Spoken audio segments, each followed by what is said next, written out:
Hello everyone, I'm Piggy. If you're unsure of who I am, here's a short recap. I have won 2 FWL kill race tournaments, played closed and open beta, and I have beaten all the good players in tournaments like Listic, Let's Do It, and Balise, and won Twitch Rivals in Hyperscape, a game super similar to the finals. And this is my in-depth guide of the light class. So, whether you're a rookie or a seasoned beta player, this guide is packed with tips and strategies to help you become the true master of the light class. Before we dive into details, let's talk about what makes the light class so special. The light class is the definition of high risk, high reward. Low skill floor and a super high skill ceiling, with many different playstyles, but I will mainly be focusing on the competitive side of the light class. Chapter 1. Let's talk about abilities, weapons and gadgets. So what abilities should you run on light? The strongest ability in my opinion is Cloak. It offers the best outplay potential and scouting potential. Dash is also a good option. I don't really have much experience with Dash, but I can see its uses. The main issue with Dash is that you can't really scout as effectively or toss glitch grenades unexpectedly. I'll touch on glitches later. Grapple is also a good ability for pure mobility. You have players like Nate using grapple and stomping with it, but for purely competitive I don't really see the use for grapple. You can grab statues, vault boxes and grapple away or dodge stuff, but I personally don't see the use case for grapple. So what are the best light weapons? The good weapons are XP54, LH1 and the VS9. The XP54 is one of the best weapons because it's easy to control, better than the VS9, guessing that the VS9 got nerfed, and if you enjoy tracking, it's 100% the weapon to use. Then we have the LH1. This weapon is giga broken if you can aim. It has the fastest TTK in the game, high headshot multiplier. The only drawback of the weapon is the recoil and the visual recoil of the gun. Lastly, the VS9. The VS9 was dominating in the open beta.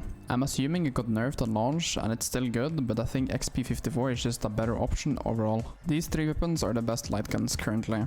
TLDR, LH1 is best if you can aim, XP54 is the best all-round weapon, and the VS9 is good if you enjoy the weapon. This is just my opinion and my takes on what guns are the best. So, what are the best gadgets for light?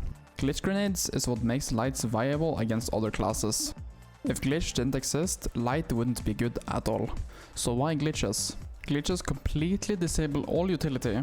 Abilities like medium healing beam, heavy shields, heavy RPGs, just to name a few. So what I'm trying to say is, if you're playing light and you're not using glitch grenades, you are kind of handicapping yourself. The second gadget for light is the stun gun, also known as the taser. It can be used in many ways, like stunning a medium healer, stunning a heavy about to RPG you, or stopping a steal from happening. The taser is basically something you always gotta run as well, since it's another way to disrupt the enemy. Tasering glitch is basically a must pick. It offers so much value compared to the other gadgets. The third slot is a flex pick. Here I run basically whatever I feel like, either regular nades or gas grenades. This slot is pretty much a slot where you just pick whatever is meta, so it kinda depends on what the devs do, like what kind of things they're adding in the future. Here's a little overview of the loadout I like running when I'm playing ranked or against good players. I tend to swap out the MP5 for the LH1 from time to time. Chapter 2. Here I will talk about the in-depth usage of Cloak and the gadgets I like running. Let's start with Cloak.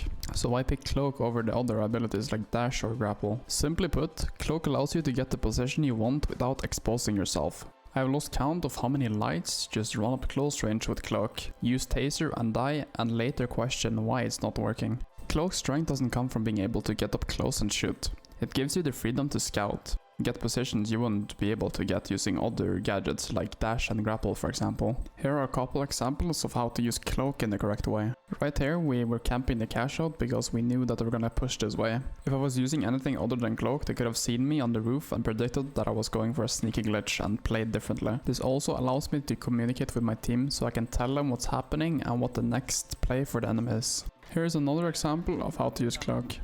We're once again defending a cash out and we see the enemy take the jump pad. The enemy can't see me, so they don't expect the damage coming. This early damage allows my heavy to one-shot the enemy heavy. Another thing is, if you watch me closely, I'm always cloaking while reloading.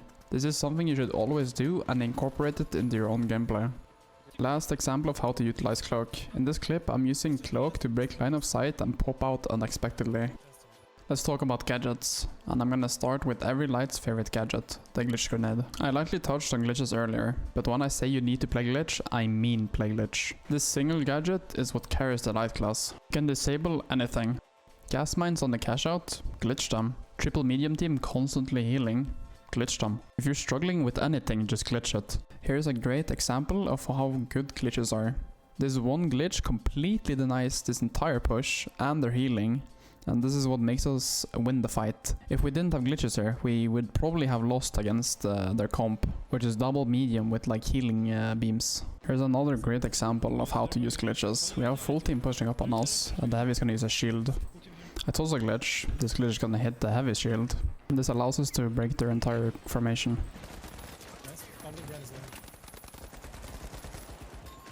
Nice. Last example of how good glitches are. Here I'm expecting that the enemy heavy is gonna use dome or mesh shield, so I toss it preemptively. Once they get on top of the cash out, me and my heavy coordinate a glitch RPG push to instantly wipe the team. If this doesn't convince you to use glitches, I don't know what will. Now for the remaining gadgets that I use, the taser and the grenade. There isn't much to say about the taser and the grenade, but I can give some quick tips on how to utilize it. So for taser, always save it for important abilities like defibs, RPGs, or using it to stun important targets like good players or someone stealing cash outs. You should never waste taser on pointless stuff.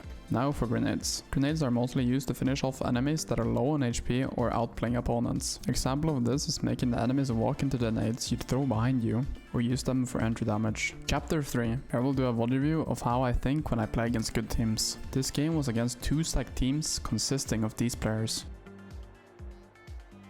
Some good teams. Yeah, it's gonna be fun now. Which teams? Before the game even starts, we are already talking about what team is a threat to us. Let's Do It's team had 2 players first timing light, so the only threat in that lobby was Balise's team. So to start off the game, we're taking high ground of church. The reason for taking high ground of church is so we can easily contest the enemy team playing below on the vault, because the vault spawns below in the church. So most lights we just enter the fight and just walk up close range and try and engage. Like if I was engaging here with no utility, I would have been dead 10 out of 10 times. As soon as I see the heavy shield, I'm instantly glitching that, because that's my first priority as a light. Then I see the heavy dome up here, I'm gonna instantly glitch that as well. Also, if you look closely, I'm angling my glitch so it lands on top of the dome and bounces behind, so it hits people behind the dome as well. Break all My bad. They're all over here. Nice. 2 medium start. Once the fight is done, I'm gonna look for picks and secure the vault and make sure it's safe for my teammates to rotate. And I end up picking up a free kill from a light just running around. Why be cringe, man? So fast forward a minute, we're now contesting cash out B. It got double stacked, which is kinda risky if you're going for the win. As you can see, I'm splitting left side instead of going right side with my team. The reason for doing this is so I can go for glitches at an off angle. Another thing is you should always use your utility. Like always before you enter a fight. My nade ends up hitting someone for like a chunk of damage and we just wipe them easily. Last guy. Leave us. Your doll! I can't rest. No, it's here in front of you. Oh, he's here. No! No. Fast forward 30 seconds, we're still defending cash out B. So what I'm gonna do here now is scout and look for picks. I end up hitting a glitch here, but the glitch doesn't land early enough so they jump on me. So instead of staying and trying to 1v3 them, that's just not gonna happen if you're playing knight. I'm gonna drop below, try and use cloak, and use my movement to try and avoid them. The thing with cloak is that you can't really run around and do whatever you want. You need to play line of sight to outplay people. The cloak just makes you harder to see, so you can outplay easier. So obviously we're losing cash out B now. It's kinda hard to defend this objective, so it's pretty common and we're double stacking as well. So my only objective now is to kill the red team, which is the team we're worried about. So make sure that they don't steal a cash out is like #1 priority at the moment. I woke up and I hit a massive glitch grenade of 3 people, so they're just dead now. If you hit a massive glitch, they're just dead. And if you look super closely, I also glitched their dome. It's fine that we don't get the cash out because we still have attempts later. I'm just making sure that the one team we don't want to let through is not getting cash out. After losing cash out B, we need to get money somehow, so we're contesting vault number 3 and the team is already on vault number 3, so we're gonna try and outplay them. I hit a taser on one of the mediums and I one-clip him. That's already a 2v3 situation. After looking back at the VOD, I should be tossing glitches on the statue so they can't res. My medium also ends up dying here, so we have to play slow and patient until he gets rest. All up. They're all up. Breaking balloon. Loading. All the way. So right here we get 1 kill on the heavy, and that 1 kill we should capitalize on, so I'm instantly going for a taser. And we win the fight and we get the vault. So right now the red team is taking vault number 4 to cash out C, and this is the team we want to make sure is not qualifying. That is the reason why we abandoned vault number 3, just to try and stop the red team from qualifying. So always at the start of the fight you should be looking for picks or damage. If I had gotten the kill on this heavy, this push would have been way different. Bowser, please, come with me, I'm back. I'm coming! Wait for me. You're going in without me. So I end up wasting all my gadgets here, and we just regroup on the roof and take it from there.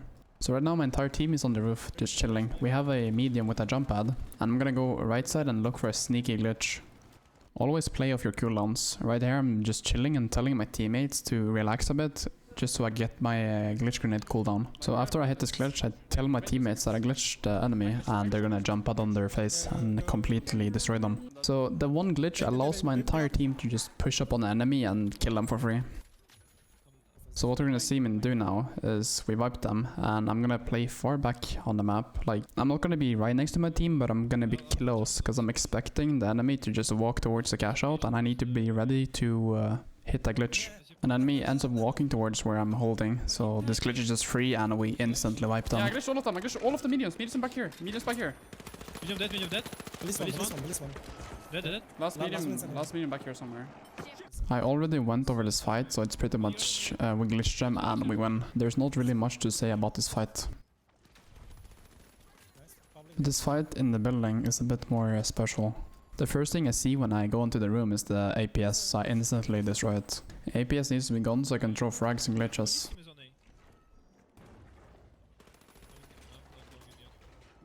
A. The nade I'm throwing here is gonna chunk them for a bit, and it's gonna help my heavy so massively later. So the enemy heavy RPGs us down below, so we're kinda stuck, and I throw a glitch grenade, and my heavy is gonna RPG, and it's gonna kill them because of the frag I threw earlier. And this makes us win the fight essentially. So you still can take over for them. Whose C4 is that? The enemy. If there's... And afterwards we get killed by the pink team. That doesn't really matter, because we want them to win, because we want the red team out. So we are letting the pink team steal the cash out. And this is essentially how you play light against decent teams, and I hope you learned from it. Fight. I don't know. I'd rather fight the other team. If you found any of this helpful, or you learned something new about light, leave a like and subscribe. If you want more content, go follow my Twitch. I'll be live pretty much every single day, grinding the finals. I hope to see you in the arena.